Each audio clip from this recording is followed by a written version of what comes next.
Good morning. This is Gatpuno again. This is the. Uh, it's been a long time since I really talked while I was walking. Okay, I try to take a break out of all of this topic. Try to empty my head. Try to empty all of my heart, my hate. Remove them. And that's why I don't talk because most of the time when I talk and I see some issue, I like to talk about it. And this time I like to talk about positive things, training only, nothing else, nobody else. Uh, I'm not gonna talk about anybody, only me and my training. Okay. For the past few months, I have not really post any video because I like to keep my audience really waiting for my video again. Uh, you know, I haven't stopped, exercising, walking, for my health. It's not, it's not, uh, it's not for my martial art. The reason why I'm doing this for my health. And there's no secret about it that when you are aging or you're getting old, you have many pains that you're feeling. You just have to uh, get used to it or try to find a solution to, please them. Yeah, so what I've been doing is what I'm doing now is not everyday walk. I'm doing every other day. Uh, yeah, there's time that the consecutive day, but I'm not doing it like 7 days a week. I'm doing it every other day. So giving me a chance to recover. I still do 5 miles, 3 miles routine. When I feel like I'm really tired, I only do 3 miles. When I'm uh, have more energy, I use 5 miles, and sometimes 5 miles and a half, depend on how I feel that day. I'm not pushing myself to when I'm really really tired and in pain already, and try to push it to 2 more miles. I stop because that's the time that you get injured. So know your body and know your capabilities and know your limits. And that's what I've been doing. As you can see that I'm getting old. I grow some mustache and beard again. I removed sideburn yesterday. So my wife is suggesting to remove it also, my mustache and my beard, today or tomorrow. And I said, let me see, because uh, it's not my choice to keep the mustache and beard. Yeah, I'm very prone of cutting myself when I shave. I intend to less soap because I cannot feel it when there's no soap in it. But when there's no soap in it, it got too deep also. Like I ended up having few dots that I cut. So, but that's my new look for now until I change it again. Okay, training. All right, so I've been doing a lot of cardio. I've been doing a lot of drills that put me to my own goal again. Speed, uh, doing moro moro, 1 to 15, because 1 to 15, that's what uh, most of the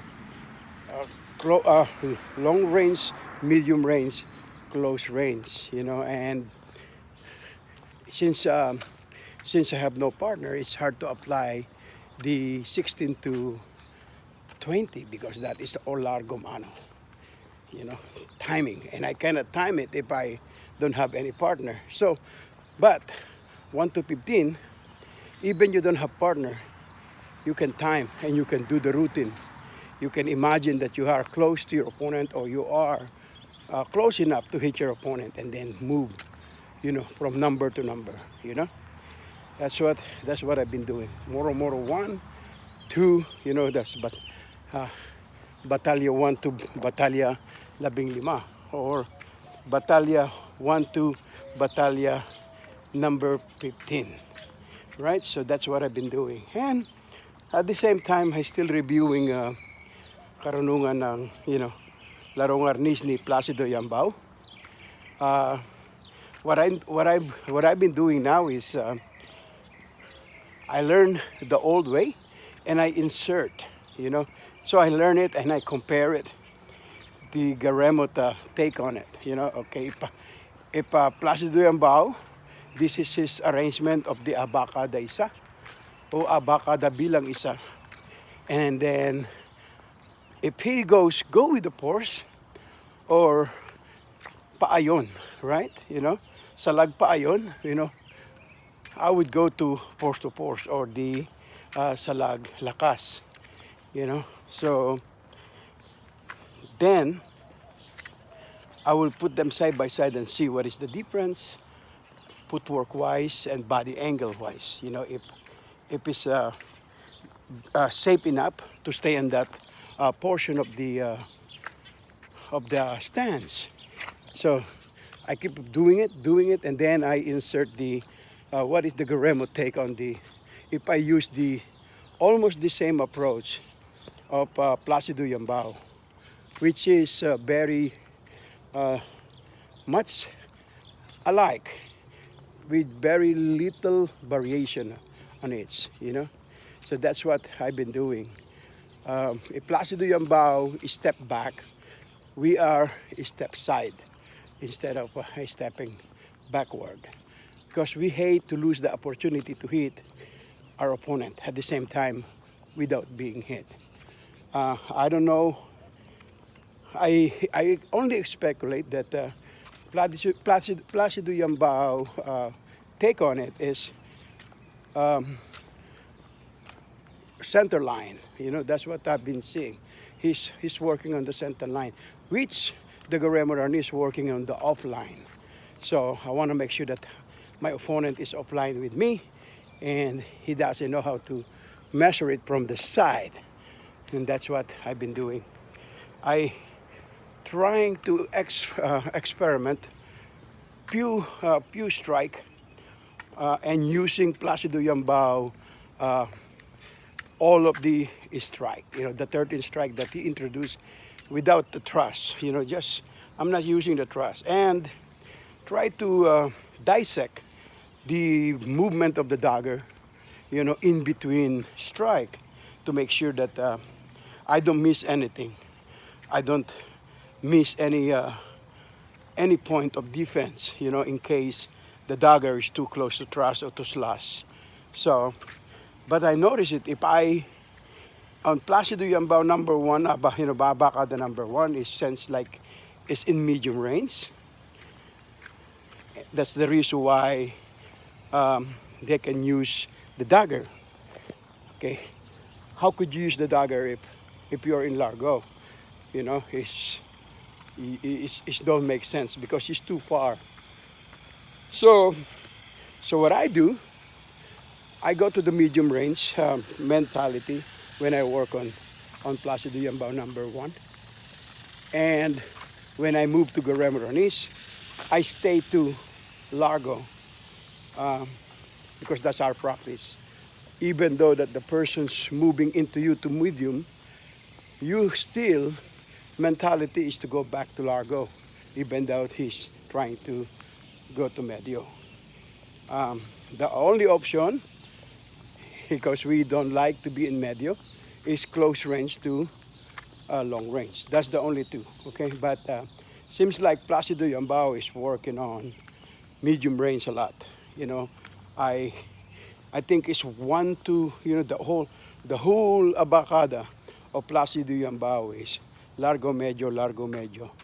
I don't see, the only time that he go close is when he drop his sanggang pababa. When he cuts the strike from the bottom strike. It's like when he does Saboy or the Aldabi sa ilalim, he intend to go close. And that is dangerous in a sense. Why? Because the person that doing that strike is more powerful. He has a lot of muscle to support that strike because it's coming upward. You know, it's different if it's going downward. Once it's going downward, the only thing he could do is pull it back, because once you avoid that, his strike either redirect to going back upward, but never going back to the same location. Because in order to go back to the same location, he has to pull it back, the weapon. And that's what I don't see it to Placido Yambao style or system, that they like to retract their weapon. No. The only thing I see that is the combination of Aldabi sa ilalim and Aldabi sa itaas, which is the strike to the bottom, the backhand strike to the bottom, and backhand strike to the top. I see that that's the only time they retract. Meaning he's using the muscle going in, which is natural muscle, which is in the Guerrero-Arnis. We use a lot of outside muscle to retract. If anybody's familiar with the relosteros, that's what we do. A retraction of the weapon could be done between inside, it could be done outside, inside, and in between. The reason why we do that, because most of the combatant can happen, can happen too soon, too fast, right? When you're in Largo and then you go close range, sometimes you get trapped, and you have to learn how to retract your weapon so fast and strike back right away, which is I don't see it on the theory of the Placido Yambao. And that's just my opinion. I don't say, because unless somebody can demonstrate it to me how to retract it from the thing. Most of their reply or a theory of defense to each abacada is no retraction. Everything is flow. Everything is one. As soon as he strike one, he put it to the left. He strike two, he put it to the right again.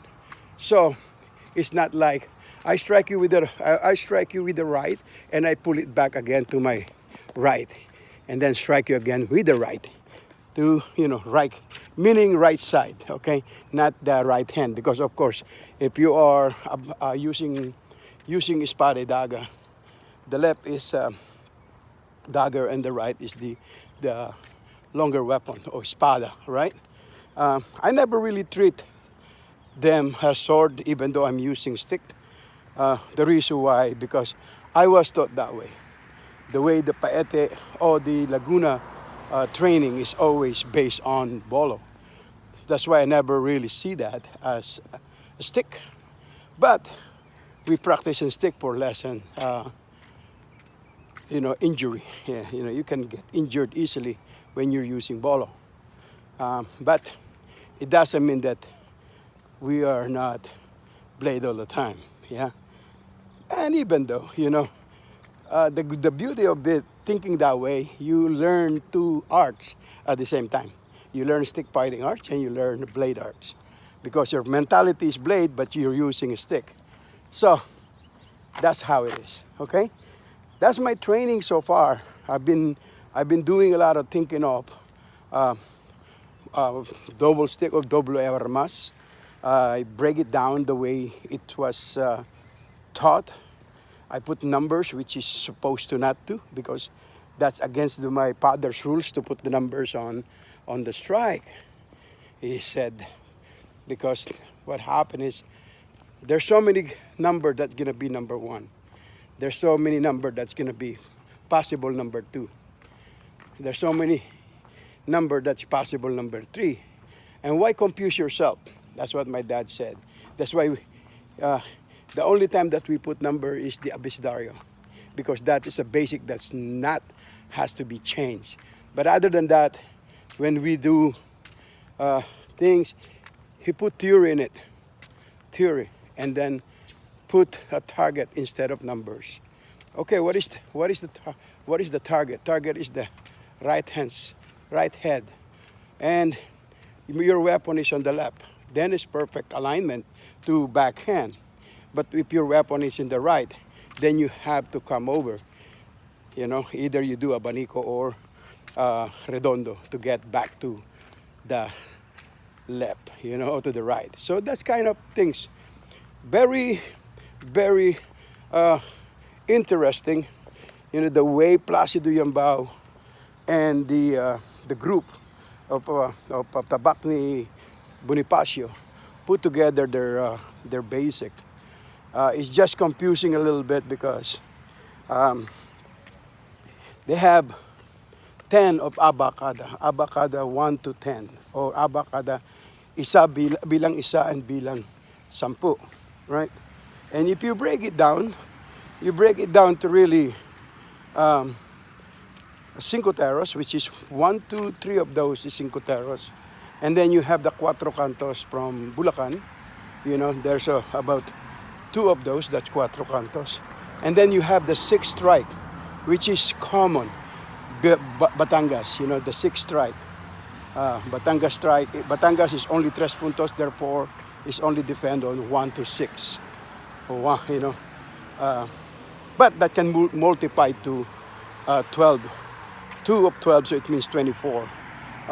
You know, including 6 slashes to 6 trusses, you know, and that's what Batangas style is. So then they have one. I was surprised. There's only one siete in that category, which is from Laguna. You know, remember, 7 strike is from Laguna, and you can attest that from the mountainside of Laguna to the lakeside of Laguna. All of them is 7 strike. They can change the name, but they cannot change the number of their strike.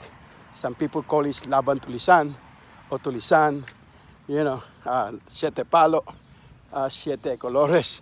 All of them is 7. Or 12 pares or 12 metodos. It's very simple when they say 12 metodos because it's still a pull from the